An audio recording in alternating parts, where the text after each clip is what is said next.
Hello everyone!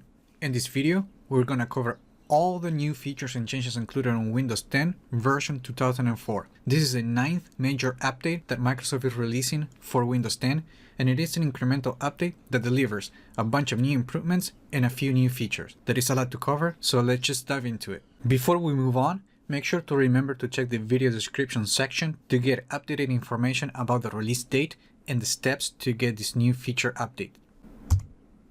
As part of the lock screen improvements, Windows 10 version 2004 now includes support to authenticate into your account using a PIN while you're in safe mode, as you can see right here. In the past, you were still required to use a password even though a PIN authentication was configured on your computer. Also, if you're having problems signing in, you can now use the Windows key, Control key, Shift key, and the L key keyboard shortcut to start recording and to reproduce the issue. Then you can use the same shortcut again to produce a reference number that you can share it when reporting the problem to Microsoft to get help. As for search improvements, the spell checker technology on Windows Search now intelligently understands and corrects small typos for search queries. So if you type, for example, like PowerPoint, but you make a mistake, if you have that application installed on your computer, it will actually pop PowerPoint instead of not showing a result for that query. In addition, the search experience also receives an update to show related results when searching settings that do not match your query. For example, if you type free space, will show the storage settings at the top with a related label with your search query to help you understand the result. Also, starting with this new version, Windows Search ships with a new algorithm that detects high disk usage and activity to minimize usage of system resources while indexing.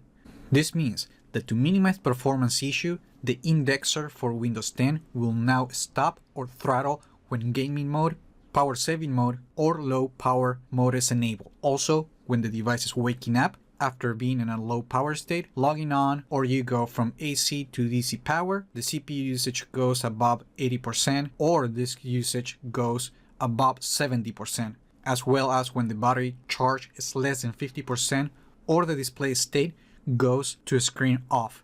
In addition, there are some new specific improvements for developers to prevent searches of certain repositories or project folders to improve disk usage. Also, Windows 10 now it's updating the indexing behavior to exclude common developer folders such as .git, .ag, .sbn, and .NuGet, and many more by default. If you use virtual desktops, you can now click the header of the desktop to rename it. And you can even add an emoji if that's something that you like. And you can also right-click the thumbnail to select the rename option. Starting with version 2004, Cortana is no longer integrated into Windows 10. Instead, it is an app that updates through the Microsoft Store and provides a new touch-based interface with the ability for you to interact with the system using typing or voice. Now Cortana behaves more like an app, so you can now move it around, maximizes, minimizes, and it just works like an app. The app also supports the light and dark theme available on Windows 10. And because Cortana is no longer part of Windows 10, the setting has been removed from the Settings app, and the only way to change the settings of Cortana is within the app. So now you have to go to the settings, and here you can find a new interface where you can control your privacy settings and how you interact with Cortana, either by using typing or speaking. And you also get access to some of the permissions, but these are just links that when you click on them will open the settings app to control those settings. As part of the File Explorer improvements for version 2004, there is not a lot going on, but now when you right click a folder and go to the give access to, the submenu will no longer have the home group option, as the feature is no longer available on Windows 10. Also in this new update, the Windows 10 logic has been updated. So when you right click an HEIC file, which is an image file, you will now have an option to print and to set that image as a background, as you can with other image file types. This update also includes changes to Task Manager. For example, the Performance tab now shows the drive type such as SSD, which should come in handy on devices with multiple hard drives. Also, the Performance tab now adds support to monitor temperature on dedicated graphics cards, which I don't have in this system, but I can show you an image so you can see how this looks like. So you can see right here that you can see the temperature of a dedicated graphics card, and here on the right as well. Windows 10 also now includes refinements for the notification settings. For example, now when a new notification appears on the desktop, you will see a new inline option to turn off notifications for that application or to open the settings for that notification. Also, if Windows 10 doesn't detect that you have a backup solution, you will see a new reminder, as you can see right here, to use the Settings app options to back up your files. And on this case, that will be using File History or the new option to back up files to OneDrive. In addition to the features and changes, Windows 10 version 2004 is also adding improvements to the setting experience. However, these changes are still in development and you may and may not see them. In my installation, I don't have them, but I had them previously, so I can show you a screenshot how this looks like. So in this new version, we have a new updated header on the homepage for settings, which instead of showing you the status and connected devices after a feature update, it will give you this option that allows you to complete the setup of Windows 10. When you click the Let's Go button, you will see this screen that allows you to set up Windows Hello, link your PC, timeline, and configure OneDrive, among other things. You can always finish now or just skip this option.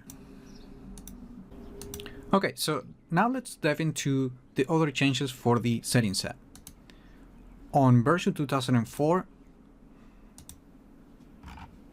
now the app volume and devices preference settings has been updated, but you won't see new settings or options. It's just some tweaks on the user interface. So now this section looks like this for each app that you can adjust sound instead of this, which is how it looks before this update.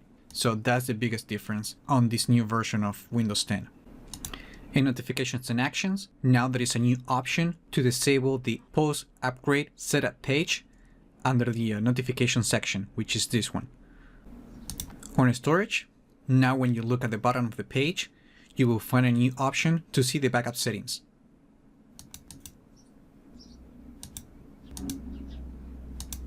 In the mouse settings page, you will now see an option to change the speed of the cursor without the need to access Control Panel.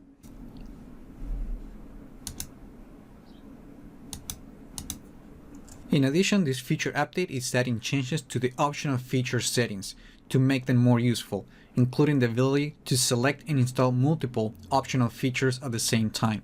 So if you need to add new features, you just click the Add button and now you can select multiple features and just click the Install button to get them installed. You can also see in the page that now we have a search box that allows you to quickly find optional features that you want to remove or make sure that you have installed.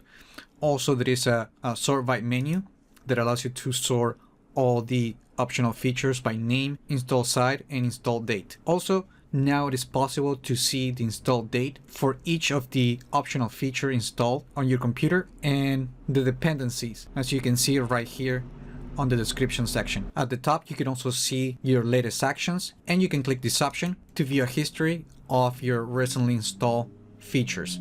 Finally, new to version 2004, you can now remove apps like Notepad, Microsoft Paint, and WordPad, I believe. and WordPad, as you can see right here. So if you don't use those applications, you can now remove them from Windows 10. In the setting options page, Windows 10 now separates the ability to restore apps automatically after a reboot with this option. So as a result, now we get a new restore apps option that allows you to decide whether or not Windows 10 should restore apps that you had open in a previous session after you sign out and sign back in, or you restart your device. In addition, and perhaps more important, to Windows 10 version 2004, now we have a new option, which is this one right here, that allows you to use your computer without a password. But this doesn't mean that your computer will log in automatically and there is not a password or security measure on Windows 10. Instead, what this feature does is if you have Windows 10 configured with a Microsoft account, you will no longer see the prompt to sign in with a password. Instead, you will be using a Windows Hello option, which it can be a pen, a Windows Hello face, or a fingerprint, or even a security key. So for example, like if I disable this option and if I lock the PC, you will see now that I can use a pen, but I can also switch the sign-in method to use a password. But now, if we go back to the settings and we enable this feature and we lock the PC again,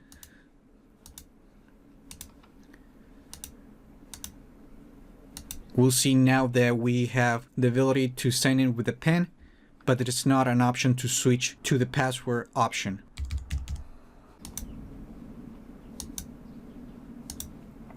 The status page is getting an update with a new view of active connections and quick access to change settings, as you can see right here. If you have multiple connections, only the one connected to the internet will be shown in this diagram.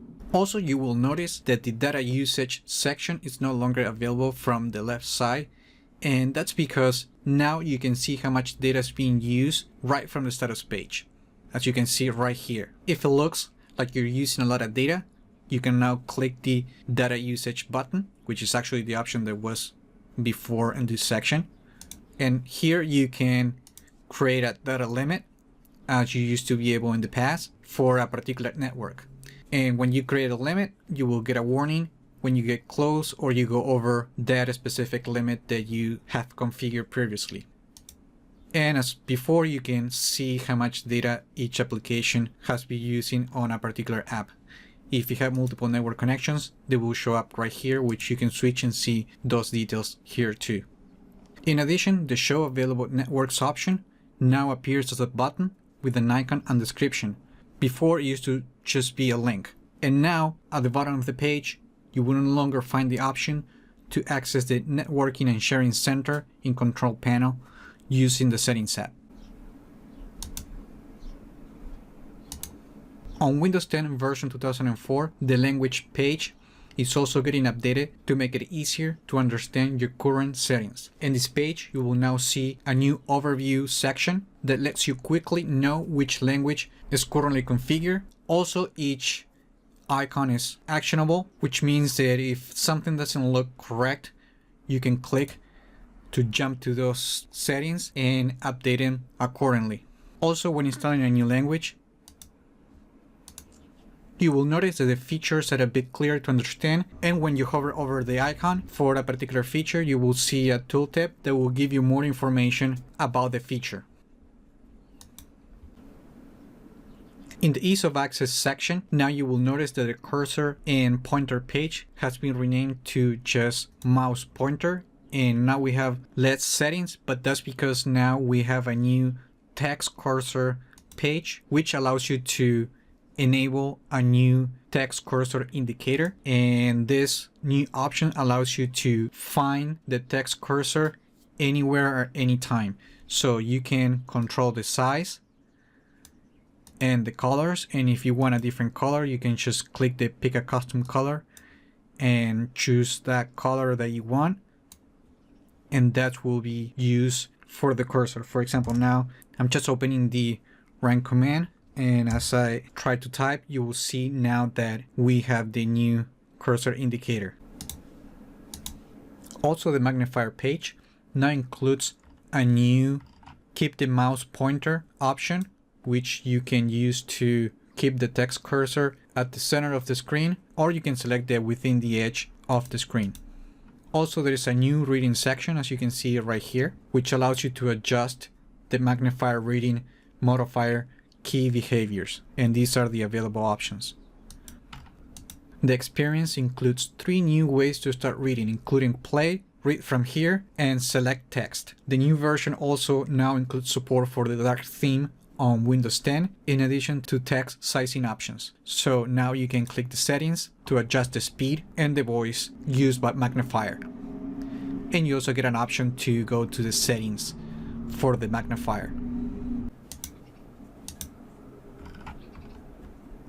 The narrator is also getting updated with a new setting to change how capitalized text is read, as you can see right here. So you can choose from don't announce, increase speech, or say cap. Under this section, you will now find a new option to allow experimental features using Outlook. Also at the bottom of the page, there is a new get image description, page title, and popular links option, which allows you to decide whether to send information to the Microsoft servers to get information about images and link using the narrator Control-D keyboard shortcut, or the page summary using the narrator S shortcut on a web page. In the permissions and history page, also the history section has also improved with better description and easier access to delete your search history in the cloud, and the more details page right here on the left has been removed. In the diagnostic and feedback page, you won't find new settings, but starting with version 2004, the page no longer includes the recommended troubleshooted settings. After installing the 2004 update, you will also notice that the delivery optimization settings page now includes new settings to throttle the bandwidth using absolute values. And this is available for foreground downloads and background downloads. Also, the backup settings is getting some minor tweaks to include an option to back up your files inside the desktop, documents, and picture folders to OneDrive. If you want to use this option, you can always click this link, and that will open the OneDrive experience where you can select the folders that you want to back up to the cloud. Or if you're already using this option, you can stop the backup too.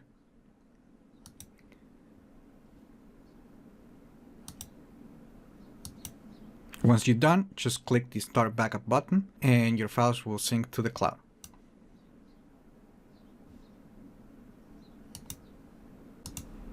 In the troubleshoot settings, you will no longer find a list of troubleshooters to fix problems on Windows 10. However, they haven't been removed. Instead, they just been moved to a new page, as you can see right here. So if you have any issues with Windows 10, you can use this automated process to fix most of the problems. You can also, from this page, select the option how you want Windows 10 to fix problems automatically.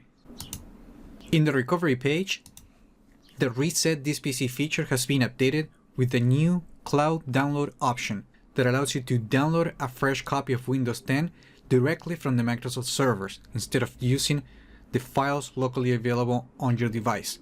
The option is available for the 2 different methods to reset your PC, which are resetting your PC, keeping your files, or removing everything on your device. So for example, if I want to keep my files, you'll see that now we have 2 choices, and one of them is a new cloud download option that allows you to download a fresh image from the Microsoft servers to reinstall Windows 10 and preserving your files. Of course, if you want to use the locally available image on your device, you can still do so, selecting the locally reinstall option. Once you select the option, you click next and the reset button, and you're good to go. There is a change settings here, but it allows you to decide whether to download the image from the Microsoft servers, but that defeats the purpose. Just click the next button and continue with the reset.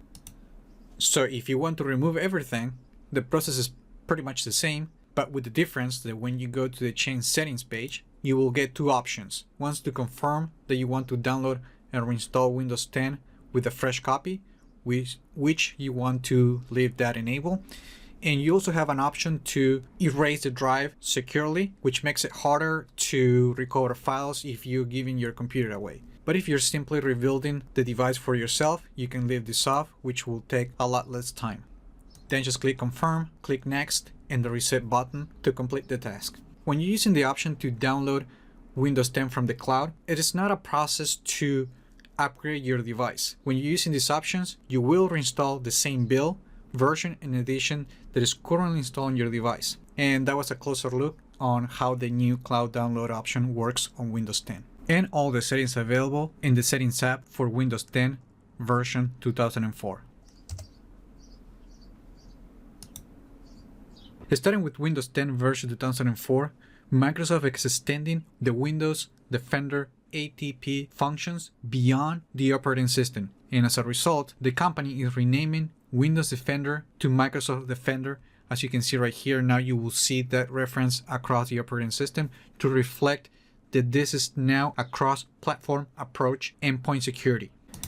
The Notepad app is not getting a lot of improvements, but starting with this new feature update, the note-taking app now has the ability to restore unsaved content after installing an update. In addition, now the app will start receiving updates from the Microsoft Store, which means that Notepad will no longer depend on major releases of Windows 10 to get new features and improvements.